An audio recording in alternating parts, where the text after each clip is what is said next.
Stay tuned for Mystery Theater.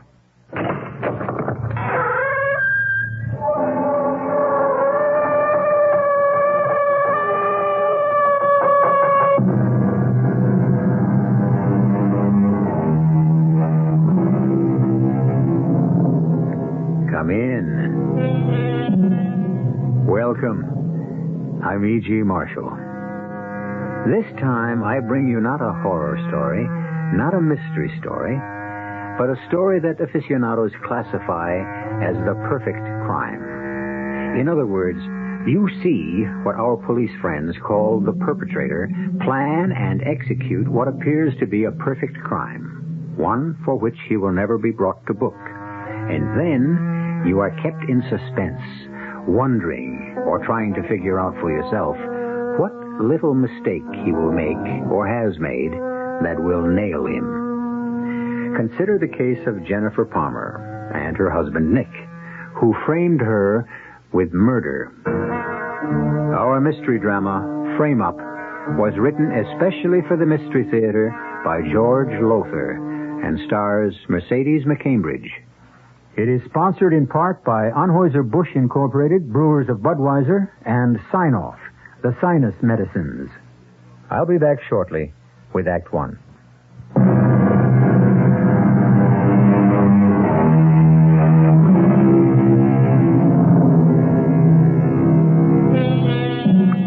Lounging in this big, comfortable leather chair of mine, I sometimes get to speculating on whether I could try anyhow, to commit a perfect crime. It must require a great deal of nerve and the conviction, I suppose, that one is a highly superior human being, vanity of one's self, contempt of others. These would surely be two characteristics of whoever planned a perfect crime. Nick Palmer possessed both in abundance, but they were carefully concealed most of the time under a veneer of charm. Unhappily, so far as Jennifer, his wife, was concerned, that veneer had cracked long ago. Divorce. That's precisely the word I used, Nick. Divorce. But, Jen, dear, on what grounds would you divorce me? In the 4 years of our marriage, you have been unfaithful at least 4 times. You can't prove that. And using the power of attorney I gave you, you mishandled my money. You can't prove that either. Well, luckily, I don't have to prove that. I had only to revoke the power of attorney, which I did this morning. Oh, dear, I don't like that. No, I don't like that at all. I didn't expect you would. I don't much like the idea of divorce either. It's bad for my, practice. What practice? You haven't bothered to take on a law case in more than a year. Well, that's true. I don't believe in working if you don't have to. And, of course, misusing my money, you haven't had to. Look, let me ask you a couple of questions, do you mind? Go ahead. Have I in any way tried to interfere with your personal wishes, in any way as a husband tried to keep you from whatever you might have wanted? Such as? Well, you know how I feel about Sheila and the expense of keeping her at the Lawrence School. If you'd tried to get me to take her out of the Lawrence School, you'd have failed, and you know it. Sheila is my daughter, not yours. And she is also a special child. Special? Yes. A special child who needs the special treatment she gets at the Lawrence School. All right, we won't go into all that again. Have I ever asked you to give up those so-called art lessons of yours? So-called? What are you talking about? Well, you've been going to Chatterton's studio twice a week for nearly 2 years. And what of it? What's wrong in having a hobby? Oh, is that all Chatterton is to you? A hobby, hmm?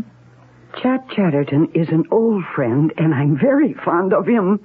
But that's all. Well, now, I don't like to strip you of your security blanket, my darling. But you leave me no option. What are you getting at? Just this, Jen. Unless you agree to leave things as they are, I'm afraid I shall have to take measures to stop you. Well, there's nothing you can do to stop me. Oh, yes, there really is. I could put you behind bars for murder. You what? Frame you. Frame me? With murder? Are you crazy? Frame you with a murder you didn't commit and enjoy Oh, doing you are crazy. Crazy enough to see you put behind bars for 10 to 20 years at least. More than sufficient time for me to enjoy your money. Huh?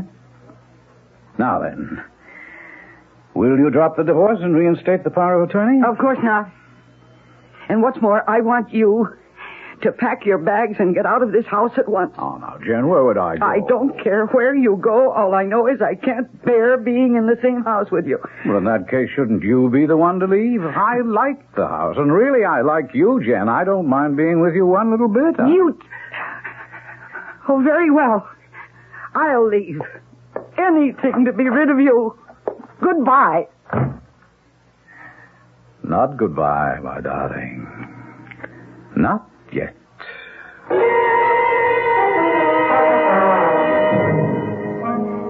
Jen? Would you use a warm or cool shadow here under the jawline? Jen? Huh? Oh, what, Alexis? Oh, this portrait I'm working on, I'm not sure if I should use a warm or... Jen, are you all right? Yes, sure, Alexis. Why do you ask? All through painting class today, your thoughts seem to be elsewhere. Well, something on my mind, that's all. Oh, well, anything I can help you with? No, it's, something that I have to work out for myself. A 10-minute break, everybody. And then I'll have a look at what you've done. Hey, that portrait's coming along fine, Alexis.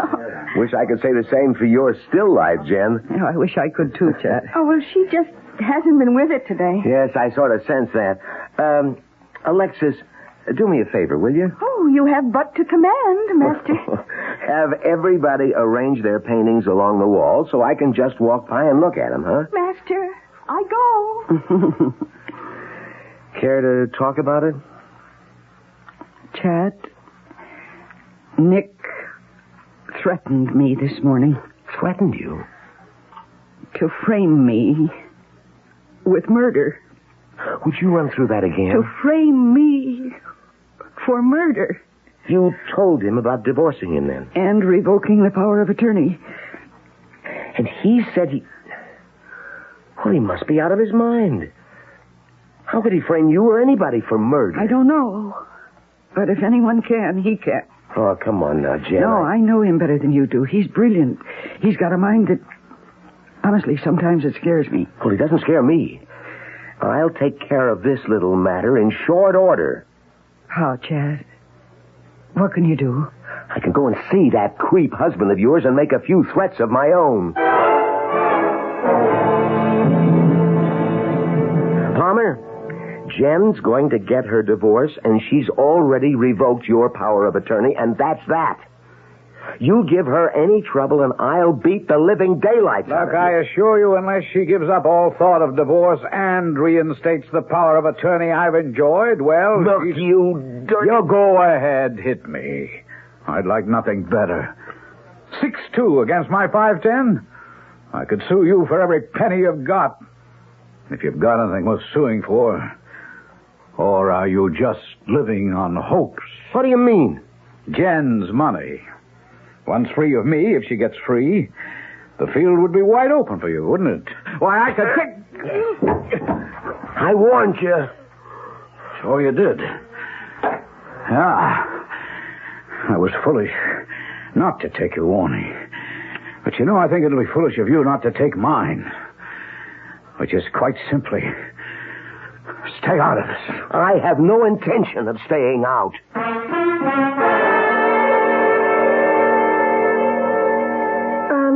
Tube of zinc white, and then, let's see. Oh, a couple of tubes of ultramarine, cerulean, cad red light. Excuse me. Hmm? But aren't you Alexis Thorne, is it? Lorne. Alexis Lorne. I'm afraid I I'm don't Jennifer know. Palmer's husband, Nick. You and I met about a year ago? Oh, I chatted in the studio, of course, when you attended the student art exhibit. Yeah, that's right. Well, this is a pleasure. Jen asked me to pick up some paints for her, and I run into you. My lucky day. Oh, how nice of you. No. It's always a pleasure to meet a pretty girl again. Tell me, Miss Lund, is your hobby still portrait painting? Oh, Oh, you remembered. Yes, it is. Well, the thought crossed my mind when I saw your work at the exhibit. Look, wouldn't it be a nice idea to give Jen a portrait of me on some occasion or other, a birthday, anniversary, you know, and running into you accidentally like this? Look here.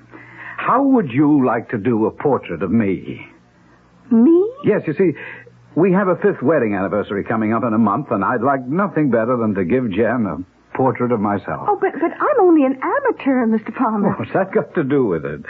I'm sure Jen would be doubly pleased if the portrait were painted by you. Well, yes, she might. Well, what do you say then?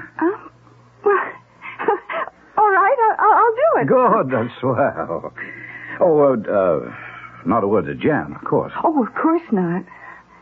Could we begin tonight, do you think, in my study at home? Your study? But if I come to your house and she sees me... Oh, she won't. She's going to the Lawrence School tonight to see her daughter, Sheila. Oh, yes. Poor little thing. So if you could come along, say, about 8:30? Yes, I can and I will. And thanks ever so much, Mr. Palmer. I don't mind telling you that this is my first commission. And hopefully not your last. Hopefully. Jen, don't say no. I beg you, don't. Our whole marriage depends on it. What marriage, Nick? Jen, give me this one more chance, and I promise I'll make everything up to you. I'll spend my life making it up to you. Nick, I have no intention of giving you power of attorney I don't want again. that. That's what I'm trying to tell you, why I want to talk with you. I realize what a mess I made of things, and I'd like the chance, just one chance, to make amends. Well... You'll come, I know you will. 9 tonight, please. All right, Nick. I'll see you at 9. Jen, I can't tell you how grateful I am. Turn just a little more to the left, huh? Toward the light of the lamp. Like so? Perfect. The other way, you see, we get a light effect where one side of the face is totally in shadow. We don't want that. Hey, that sounded like a car.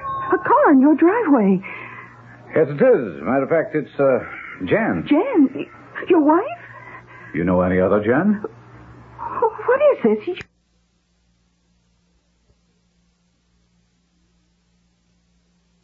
Some kind of game? You don't want your portrait to... That's what you just took from that drawer. It's a gun. Yes, I'm, sorry to dash your hopes, Alexis. Dash my hope. Remember you told me this was your first commission, and I said hopefully it wouldn't be your last?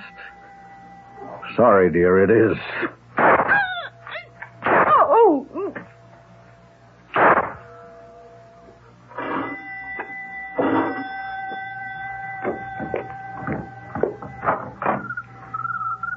Jen, come in, dearest, come in. You're right on time.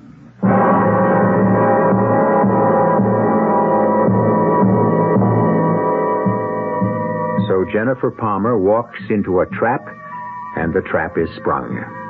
Nick promised her he'd frame her with a murder, and from where I sit, he's well on his way to keeping that promise. I'll return shortly for Act 2.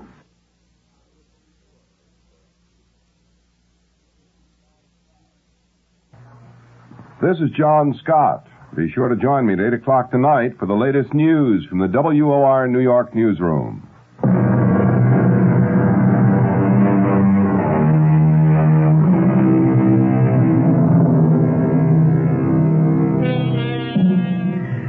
Well, now, we've been discussing the perfect crime, and we have seen Nick Palmer take the first step toward the accomplishment of his perfect crime by inviting Alexis Lorne to paint his portrait, and then in cold blood shooting her dead as his estranged wife Jennifer rings the front door buzzer. But frankly, I don't get it, do you? I mean, quite obviously he plans to frame Jennifer for the murder of Alexis, but exactly how will he do that? All right, Nick. Say what you have to say. Oh, come on, Jen. Sit down. Let's have a drink. And... No! Just tell me what you have to say, and I'll go. Okay. Jen, I'm sorry I made you such a rotten husband. I'm sorry about playing around, about squandering your money, the whole bit. I'm sorry I made no effort to be more of a father to Sheila. Well, she's not your daughter. Even so, I know what she means to you. Oh, please. If all you're trying to say is that you want another chance, my answer is no. Well, everyone deserves a second chance. Yes, but this would be about the 20th for you, Nick.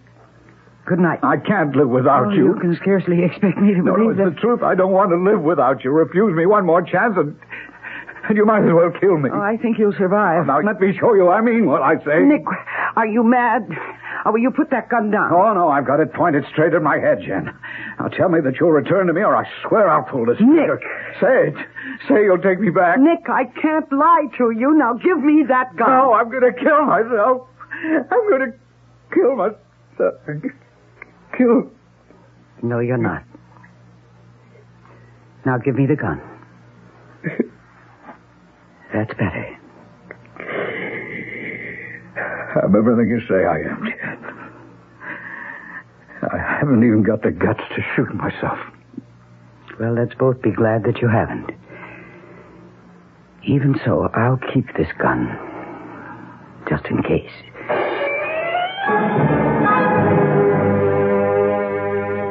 You took the gun away from him just like that? Pretty damn cool of you, Jim. No, not at all, Chad.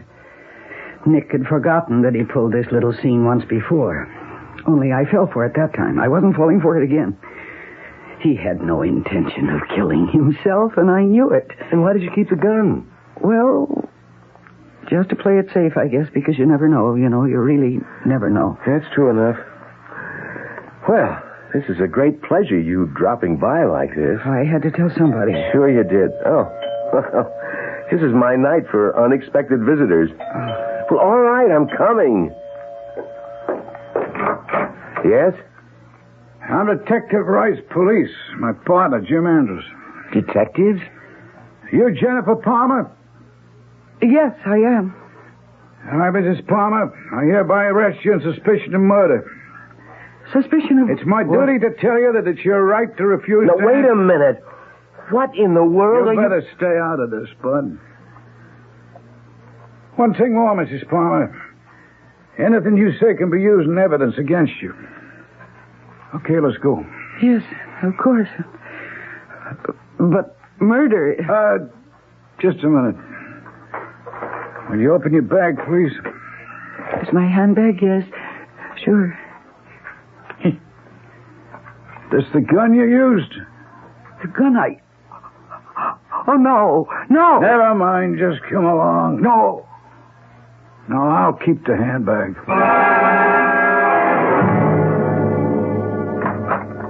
Right in here, Mrs. Palmer. This is her, Lieutenant. Oh, sit down, Mrs. Palmer. We found the gun, .25 automatic, in a handbag. I sent it on to the lab for tests. Okay, thanks. Now, you want a cup of coffee? Oh, no, thank you, ma'am. Lieutenant. Oh. Detective Lieutenant McCluskey. Lieutenant. I really don't know what this is all about. And you've been arrested on suspicion of murder. Rice must have told you that. Oh, yes, but... Well, you murdered somebody or not? Of course not. You didn't, huh? Of course not. You know anybody named Lorne? Alexis Lorne? Alexis, yes. Yes, she's in a painting class I attend at the Chatterton studio. Not anymore, Mrs. Palmer. What? She's dead. Alexis is dead? Yeah, and that's why you're here, on suspicion of killing her. Are you sure you don't want that coffee? Oh, yes, I will, thank you. Well, why would I kill Alexis Lorne? You tell me. Oh, here. Thank you. I guess maybe I better tell you. Now, about 2 hours ago, 9:25 to be exact, we got a call from your husband, Nicholas Palmer, from your home. He said a murder had been committed. We get there, we find this girl, Alexis Lorne, has been murdered. Shot to death. So, what has that to do with me? You care to tell it now, or you want me to tell it? You?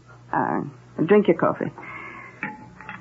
Your husband says that this Alexis is painting his portrait in the den room. He says his hair gets all mussed up. He doesn't know how, but we figure we know. And he goes upstairs to brush it. He hears shots. He comes running downstairs. And Alexis is dead on the floor. Then he hears a car start up in the driveway. He runs to the window and looks out, and he sees you drive away in your car. Well, how could he tell that it was me? I mean, after all, it was night. But a full moon. The moon at 9:20 thereabouts was full and bright. He recognized the blue sedan you drive. Also that maroon coat you're wearing. I don't remember the moonlight, but then my mind was on other things. Then you were there. Oh, yes. At that time? I guess so, yes. In other words, you found out he was fooling around with this Alexis? And... No, I didn't find out anything. Then what'd you go there for? Oh, I wish I knew. Huh? Well, I hate him, really, but I feel sorry for him, too. And he phoned me and he said, please come over and let's talk things over. And so I went. But you wouldn't understand any of that. I'm a woman. I've been in love. Why wouldn't I understand? Here, have another cup. No, thank you. Is that bad? No. Now, tell me more about him asking you to come there. Well, I don't see what that... And what happened after you got there? I don't see what that has to do with Alexis being dead, being killed. I mean, why Nick phoned and why I went there and what happened after I got there. Well, don't ask. Just tell.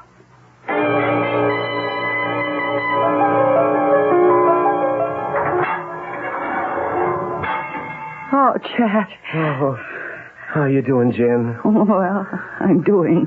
Oh, Jen. Chad. I didn't know what to bring. Candies out, figure. And flowers, funereal, so I brought this. Oh, it's sketch pad and drawing pencil. Thank you, Chad. Oh, it keeps you occupied. I ran over to Lawrence School, saw Sheila. Chad? Oh, she's fine. Nothing to worry about. How are you? I'm awful. Sure, but listen. You've got a friend. You? Me? Oh, I'm more than a friend, you know that. Anyhow, I could be if you ever let me. McCloskey. Lieutenant McCloskey? I asked to see her, and she said okay. She believes your story, but the evidence is against you. 100%. He framed me. He said he'd do it, and he did it. The way I see it is that he shot Alexis to death, timing it at the moment that I arrived. And then a little later he went into that act about shooting himself, knowing that I'd take the gun out of his hand so that my fingerprints are on the gun. And the whole rotten mess about my divorcing him for infidelity and the mishandling of money. Chet, what about the money? I mean, I'm thinking about Sheila. The money... He's tied it up. Somehow, don't ask me. It's legal mumbo-jumbo, things I don't understand. Like, you could have been free on $100,000 bail, but he blocked that, said you were unfit and so on. Unfit? Well, I guess I shouldn't have said that. What do you mean, unfit? Well, that sounds like something to do with Sheila. Well, is it, Chad? Listen now. I'm listening, for heaven's sake, Chad, please. All right. He's moving already. He's moving to get control of your money, of Sheila, of everything. But he can't do that. Do you think he can? Well, you might as well know he can, and he is. But how? He's still your husband, with certain legal rights, I guess. And a brilliant lawyer. Jen, I don't understand these things. It takes a set of mental muscles I never had, but he can do it, and he's doing it, and there's only one out for you. For me and Sheila, you mean? Sheila? Yes, it's the money he's after. That's all he's ever been after. That's all he's ever wanted. And if I'm convicted, it will mean the death of Sheila. He'll take her out of the Lawrence School, and he'll put her away something. No, he wouldn't do that.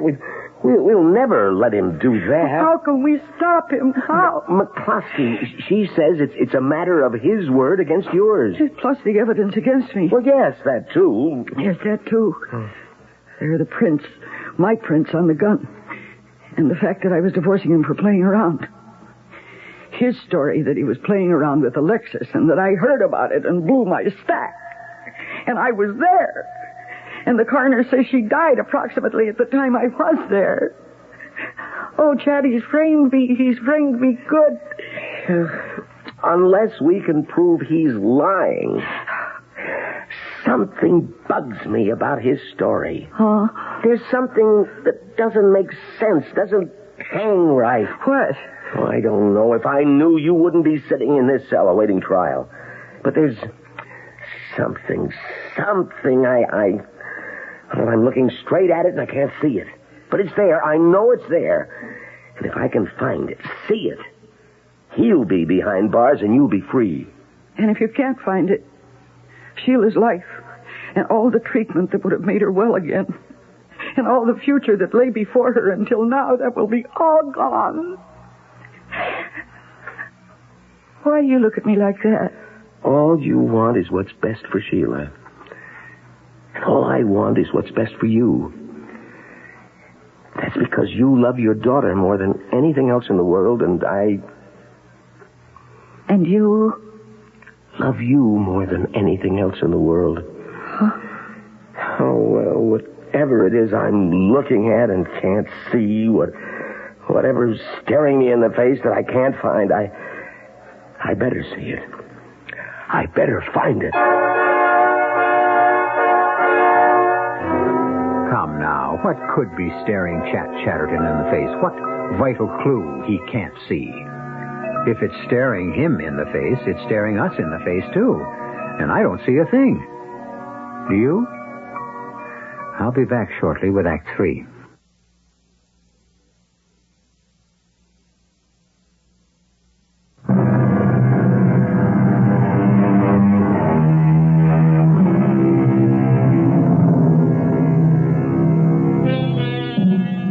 Framed into a charge of murder by her husband, a murder he committed, Jennifer Palmer, if found guilty, faces a sentence of anywhere from 20 years to life. But if the thought of spending years in prison for a crime she didn't commit is torment to Jen, the prospect of what lies ahead for her young daughter Sheila is agony. For Sheila, a special child, needs constant professional care and treatment. Care and treatment that will surely be withdrawn if Nick Palmer gains custody. Now, as witness for the prosecution, Nick takes the stand in the trial of the state versus Jennifer Palmer. Now, Mr. Palmer, I show you this gun. You ever seen it before? Why, yes, that's a 25 caliber automatic we kept in a desk drawer at home. You know, in case of need, self-defense. I see. Now, on the night Miss Lauren, Alexis Lauren, was shot to death with this gun, she was painting your portrait? Yes. Would you tell this court how it was that she came to be painting your portrait in your study at 9 o'clock at night? Well, I wanted to give the portrait to my wife as an anniversary gift. I wanted it to be a surprise, and so the sittings had to be held when she wasn't at home. And that night she'd gone to... Well, she said she'd gone to the Lauren School to visit her daughter, Sheila. That's a lie. I left him. No, I was going to sue him for divorce. I'm sorry, Your Honor. I'll proceed, Your Honor. You and Miss Lauren were alone in the house then at 9 that night? Yes. Let's see, I remember my hair had gotten a bit rumpled, and I went up to my bedroom to brush it. Let me interrupt. How did your hair become rumpled? Messed up? I beg your pardon? I'm sure you heard my question. Oh, well, it just got a little mussed up, that's all.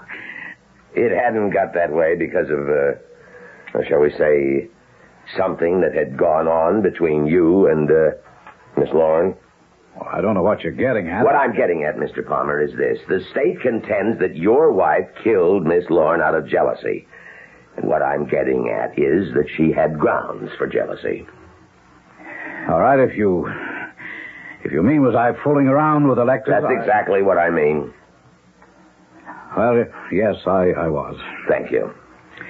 Now, you are in your bedroom brushing your hair. Yes, and I hear these gunshots, 3 of them. I come running downstairs and I find Alexis dead, sprawled on the floor of my study. Then I heard a car start out in the driveway, so I ran to the window and I saw my wife Jennifer taking off fast in her car. I rushed to the phone, I called the police, and... well, that's all. How far would you say the driveway is from the window you went to? Oh, not more than 100 feet. Circular driveway, I believe. Guess that's right. Now, you are positive it was your wife's car you saw and that the person driving it was your wife? Positive. Since it was 9 o'clock at night, Mr. Palmer, night, how can you be so positive? Oh, you see, the moon was at its fullest, its brightest. It was practically daylight. So then you recognized your wife's car? Oh, yes, it was her car, all right. Dark blue, 2-door sedan, and she was driving. I saw her clearly. You saw her face clearly? Well, no, not her face, but she was wearing a coat, a dark maroon coat that I'd recognize anywhere.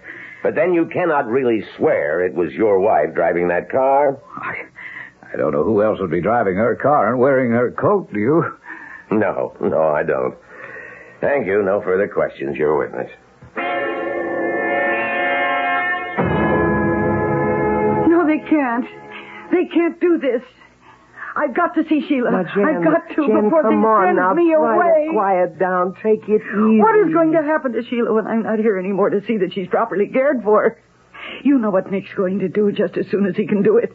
He'll take her out of the Lawrence school, and he'll throw her into some second or third-rate place.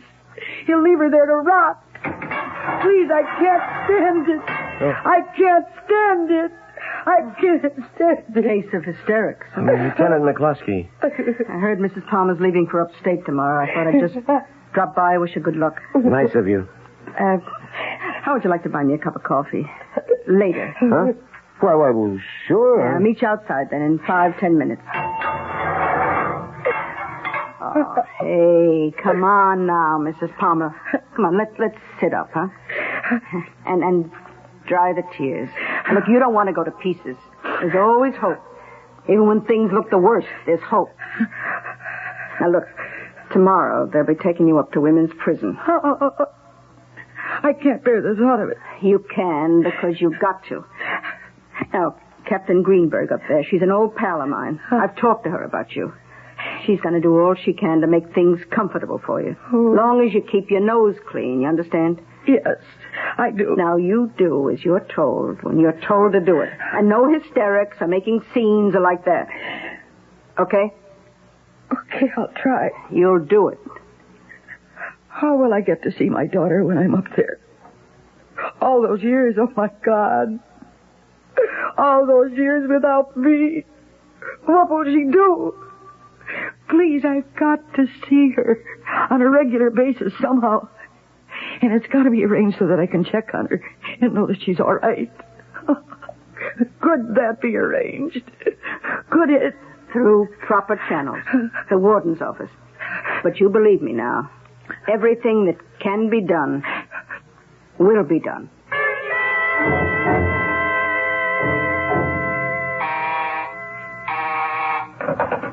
Lieutenant McCluskey. Of course. Send him in. Oh, don't tell me, Chat. From the look on your face, it's clear you've just come from seeing Jen in women's prison. From seeing her in the infirmary in women's prison. Mac, I think she's dying. Oh, come on. I mean it. Not seeing Sheila all these months. Nick refusing to bring her to the prison, refusing to let anybody else take her, and now learning that the kid's been placed in a, well, you know, the kind of institution. I'm afraid I do. But how did she learn about that? He wrote and told her, the dirty creep. Oh. Nick wants to kill her, and he's succeeding. You should have seen her. I saw her last week. Well, Chad, I wish there was something I could do. Something somebody could do.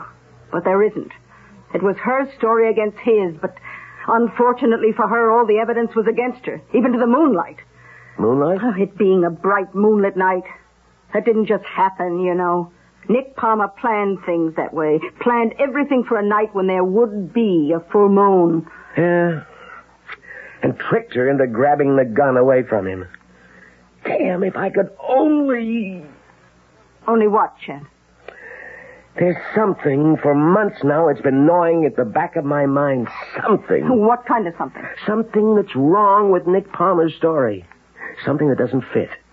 It's staring me in the face, yet I can't see it. Are you sure it isn't just, wishful thinking? I mean, you want to prove Jen's innocent. I want to save her life, because that's what's at stake now. And no, it isn't wishful thinking. There is something. And by heaven, I'm going to find it. Nick Palmer lied, and whatever the something I'm looking for is, it'll prove he lied. All right, coffee break over, class. Settle down, settle down. Now, we'll return now to our discussion of color, and no questions, please, until I'm finished. Great artists haven't just used colors in their work. They have intimately understood, felt, experienced color. Now, here is a tomato. I hold it up to the sunlight, and we see that its color is red. Or so we mistakenly think. The simple fact of the matter is that the tomato isn't red. The tomato in and of itself has no color at all. It's sunlight that gives it color. Why? Because sunlight, and only sunlight, contains color. The colors of the solar spectrum we can see in a rainbow. What happens is that an object, any object, absorbs all the colors of the spectrum. All the colors in sunlight except one. A tomato absorbs all spectrum colors but red. A banana, all colors but yellow, and so on.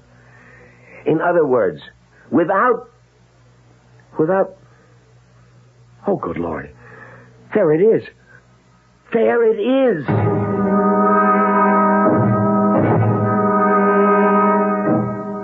Lieutenant McCluskey, please, and hurry. Mac, Chatterton. Mac, I can prove Nick Palmer lied. Yes, you heard me. I can prove it. The thing that's been staring me in the face for months and I couldn't see it, well, I see it now. I see it bright and clear. Oh, now, wait a minute. You barge into my house, Chatterton, along with this Lieutenant McCluskey, and you tell me that you're here to test out my story about what happened that night? So, first of all, Mr. Palmer, we didn't barge in. We asked to come in.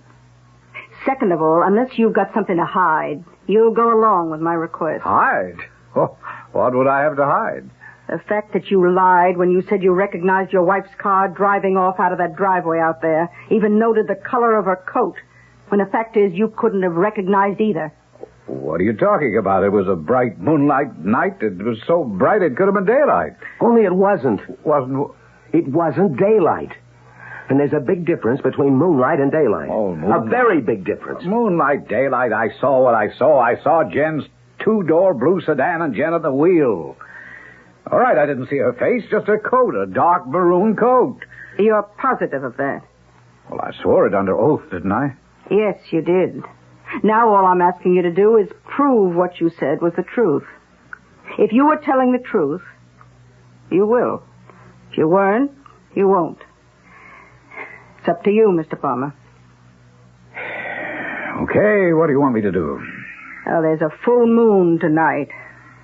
Come and look. There. You can see the driveway just as you saw it on the night of the murder. Clear and bright as daylight, you said. Ah, that's right. And now what I'm going to do, using this little two-way radio of mine, is to order one of my men, Detective Rice, to parade, you might say, a number of cars past you as you stand here in the window. Now, don't concern yourself with the drivers, the colors of their coats, or like that. You just pay special attention to the colors of the cars, okay? Look, Lieutenant, this is silly. Okay, Ed. Send the first car through. The Color of that car, Mr. Palmer. What is it? Well, it's white. Next car, Ed. Name that color. Quick. It's black. Next car, Ed. What color? Well, it's black, too. Oh, wait a minute. It could have been... Yes? Well, I don't know. Next car. Name it. Green. Next car. No. Hold up, Ed. I think that's enough. Well, are you satisfied, Lieutenant? Satisfied enough to say this, Mr. Palmer. That you lied when you said you recognized your wife's car and the coat she was wearing. Lied? I don't know what You said the first car that came around the driveway was white. All right, it was. No. It was powder blue. You said the second car was black. But it was a dark blue. It was what? The third car was a deep shade of green, but you called it black. Well, I wasn't sure of that one. I started to change my mind. Exactly. You started to change your mind. You weren't certain. Because in no case, with no car, could you really say for sure that is its color.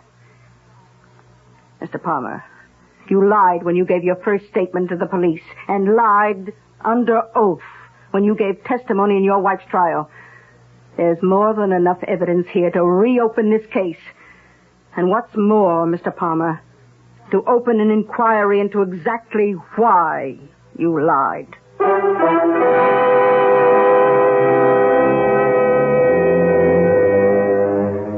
Well, it is said, and truly said, that perfection is something aimed at, but seldom achieved. Never achieved, I may venture to say, when it comes to crime. Did I say never? Well, hardly ever. I'll be back shortly.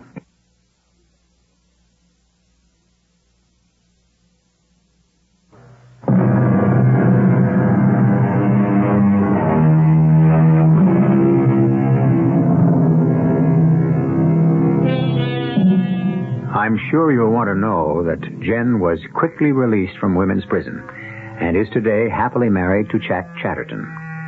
Sheila, Jen's daughter, continues at a school for special children, where she is responding very well indeed to treatment and therapy.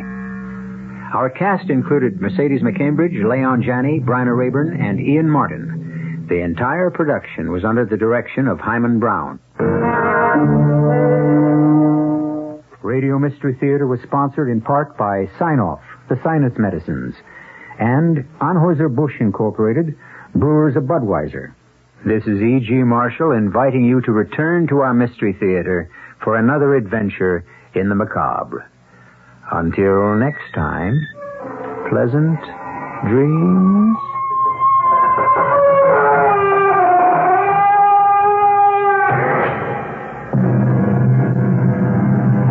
Tonight's Mystery Theater was also brought to you in part by ShopRite Supermarkets, where you get a lot more for a little less.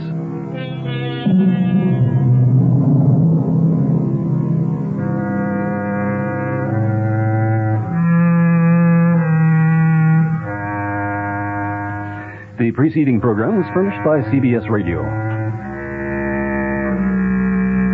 What is a summer festival, the Big Apple, and a bicentennial too? Right. New York Days. This is Joel Gray, host of this year's Summer Festival, and I want you to pop right down, up, over, across to the New York Convention and Visitors Bureau at 90 East 42nd Street to pick up all the brochures that the Visitors Bureau has to give out, free. They've got a calendar of events, a guide and map, a shopping guide, a restaurant guide, all free for you. WOR New York. Mayor Beam returning from Albany with precious little in the way of funds from the legislature. New Jersey governor goes to his legislature with an 11th hour appeal. The price of gasoline is going up, and shortages may appear late in the summer. It's 78 degrees and partly cloudy mid-Manhattan. The man says partly cloudy, warm and humid tonight, the low around 70. Partly sunny, continued warm and humid tomorrow with a chance of a thunder shower in the afternoon, the high 85 to 90. This is John Scott with the 8 o'clock edition of the news. This late word, Pele and the Cosmos are playing at Randall's Island tonight, and the traffic from Queens into Manhattan is so heavy it's backed all the way up to LaGuardia. On Sunday, in an exhibition game, the Cosmos drew a record 21,000 fans. Tonight, in a regular game, the attendance is expected to be even greater. Mayor Beam went to Albany today and is flying home at this hour outraged. In his opinion, he was shortchanged. I want to say that I'm outraged and shocked at the crassness with which the Senate majority is treating the people of the city of New York. We've heard all kinds of stories